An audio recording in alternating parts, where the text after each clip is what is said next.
इस वीडियो में हम सबक जिसका काम उसी को साझे की पढ़ाई करेंगे। किसी गांव में एक किसान रहता था। उसके पास एक घोड़ा और एक बैल था। घोड़े पर वो सवारी करता और बैल को बैलगाड़ी में जोत कर यानी बांध कर खेतों से चारा लाता था।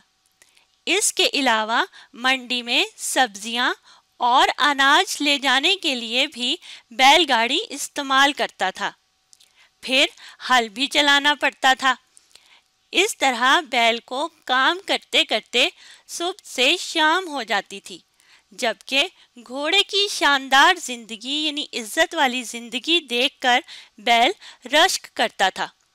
रश्क का मतलब होता है ये ख्वाहिश करना कि जो दूसरे के पास चीज़ है उसकी खुशबख्ती जो है वो हमें भी मिल जाए। एक रात बैल की रस्सी खुल गई और वो दूर बंधे हुए घोड़े के पास चला गया। वहां जाकर घोड़े से कहने लगा, वाह घोड़े भाई, तुम्हारे तो ठाठ ही निराले हैं, यानी तुम्हारे तो बहुत ऐश हैं, तुम्हारी तो जिंदगी ही बहुत खूबसूरत है। दोनों वक्त की मालिश से तुम्हारा जिस्म चमचम करता रहता है, यानी चमकता रहता है। खाने के लिए चने भी तुम्हें खूब मिलते हैं। फिर मालिक के साथ इधर उधर घूमने फिरने भी जाते हो। एक मैं हूँ कि दिन भर खेत में काम करता हूँ और शाम को वापस आओ तो ये रूखा सूखा चारा खाने को मिलता है। घोड़े ने ये सुनकर इतराते हुए कहा, यानी फख्र से गरूर से कहा, उदास क्यों होते हो बैल भाई? मैं जैसा कहूँ तुम वैसा करो तो तुम भी मेरी तरह शानो शौकत से यानी ऐश से या आराम से रह सकते हो। बैल ने बेताबी से कहा, बेताबी यानी बेसब्री से कहा, जल्दी जल्दी बताओ ना घोड़े भाई कि मुझे क्या करना चाहिए। घोड़े ने हंसते हुए बैल से कहा, आसान काम है। कल जब मालिक के नौकर तुम्हें लेने के लिए आए तो उन्हें खुद को छूने ना देना, यानी खुद को हाथ ना लगाने देना। उन्हें सींग दिखाना, अपना गुस्सा दिखाना, अजीबो गरीब हरकतें करना, जमीन पर लेट जाना, कुछ मत खाना और मुंह से सफेद झाग निकालने लगना, यानी ऐसा जाहिर करना कि मैं बीमार हूँ। बस फिर तुम्हारे ऐश ही ऐश होंगे, यानी आराम ही आराम होंगे और तुम आराम की जिंदगी गुजार सकोगे। दूसरे दिन जब किसान के नौकर बैल को खेतों पर काम के लिए लेने गए तो देखा बैल खुला फिर रहा है। उन्होंने बैल को पकड़ने की कोशिश की तो बैल ने घोड़े के दिए हुए मशवरे पर अमल करते हुए ऐसा उधम मचाया, यानी ऐसा शोर किया, बहुत शोर करने को उधम मचाना कहते हैं, कि नौकरों के छक्के छूट गए। छक्के छूट जाना, घबरा जाना, वो घबरा गए और डर कर भागे भागे किसान के पास पहुंचे और सारा माजरा, सारा जो किस्सा वहां हुआ, जो कहानी, वो कह सुनाया। किसान ने बैल की हालत देखी तो कहा, लगता है बेचारा बैल बहुत ज़्यादा मेहनत और मुशक्क़त करने से बीमार पड़ गया है। मेहनत और मुशक्क़त दोनों के मानी है बहुत ज़्यादा मेहनत करने के, बहुत ज़्यादा काम करने के। बैल की जगह आज से घोड़े को हल में जूता जाएगा और जब तक बैल अच्छा नहीं हो जाता खेत में घोड़ा ही काम करेगा। अब तो घोड़े की शामत आ गई। शामत आना, बुरा वक्त आना। दिन भर खेत में जुता रहता, कोड़े खा खा कर, यानी वो डंडे या वो जो एक रस्सी सी होती है जो चलाने के लिए, काम करने के लिए जानवरों को मारी जाती है, उसे कोड़े कहते हैं, कोड़ा कहते हैं। तो कोड़े खा खा कर घोड़े की सारी शानो शौकत हवा हो गई। हवा हो जाना का मतलब होता है ख़त्म हो जाना। तो घोड़े की सारी जो शानो शौकत थी वो ख़त्म हो गई। وہ दिल ही दिल में पछताने लगा। पछताना अफसोस करना, वो अफसोस करने लगा कि उसने बैल को गलत मशवरा देकर अच्छा नहीं किया। एक दिन घोड़ा मौका पाकर बैल के पास गया तो बैल चहकते हुए यानी खुशी से घोड़े से मुखातिब हुआ, घोड़े से उसने बात की।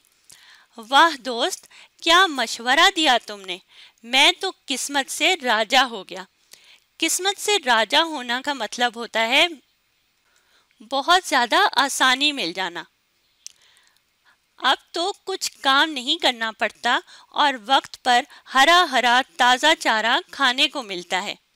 ये सुनकर घोड़ा भांप गया, यानी जान गया, उसे ये अंदाज़ा हो गया कि बैल की नीयत अब काम पर जाने की नहीं है। यानी घोड़े को ये अंदाज़ा हुआ कि बैल अब अपना काम नहीं करना चाहता। घोड़े ने दिल ही दिल में सोचा, अगर बैल अपने काम पर नहीं जाएगा तो उसका सारा काम इसे करना पड़ेगा, जो इसके बस की बात नहीं है, क्योंकि वो जान चुका था कि जिसका काम उसी को साझे। जिसका काम उसी को साझे का मतलब होता है हर कोई अपने अपने हिस्से का काम करता है। जैसे यहाँ देखें, बैल अपने हिस्से का काम करता था और घोड़ा अपने हिस्से का, लेकिन जब घोड़े को बैल का काम दिया गया तो उसको वो काम करना मुश्किल लग रहा था। तो इसलिए जिसका काम होता है वही उसे करता है। इसका मतलब है जिसका काम उसी को साझे। घोड़े ने इस हकीकत का इदराक करते हुए, इदराक का मतलब होता है ख्याल करना।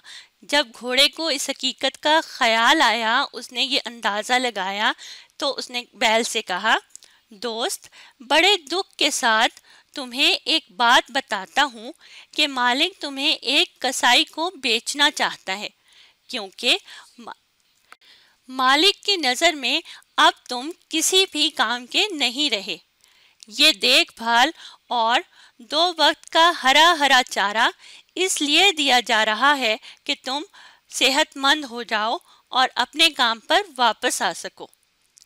अगर अब भी तुमने काम से बचने के लिए बहाने बनाने की कोशिश की तो किसान कसाई से अच्छी रकम वसूल करके यानी लेकर तुम्हारा किस्सा तमाम कर देगा। किस्सा तमाम करना यानी कहानी को ख़त्म कर देना, यानी तुम जब इस तरह काम नहीं करोगे, बहाने बनाओगे, तो फिर किसान तुम्हें कसाई के हवाले कर देगा। ये सुनते ही बैल थर थर कांपने लगा। थर थर कांपना यानी डर से कांपना, और इसे अपनी गलती का फौरन एहसास हो गया। उसने घबराते हुए घोड़े से कहा कि घोड़े भाई, अब तुम ही मुझे बचाने की कोई तरकीब निकालो, मैं इस तरह मरना नहीं चाहता। घोड़े ने तीर निशाने पर लगता देखकर, तीर निशाने पर लगना का मतलब होता है घोड़ा जो चाहता था वही हो रहा था। बैल परेशान हो गया था उसकी बात सुनकर, तो उसने देखा और कहा, कल से बीमार होने का बहाना मत करना, मालिक तुमको माफ़ कीजिएगा, मालिक को तुम सेहतमंद लगोगे तो वो तुम्हें नहीं बेचेगा। दूसरे दिन बैल को भला चंगा देखकर यानी सेहतमंद देखकर किसान ने उसे फिर से खेत पर बुलवा लिया और घोड़े ने हमेशा के लिए कान पकड़ लिए, यानी हमेशा के लिए तौबा कर ली कि अब वो किसी भी जानवर को गलत मशवरा नहीं देगा। अब आपने इस वीडियो को दोबारा देखना है और साथ साथ पढ़ने और समझने की कोशिश करनी है।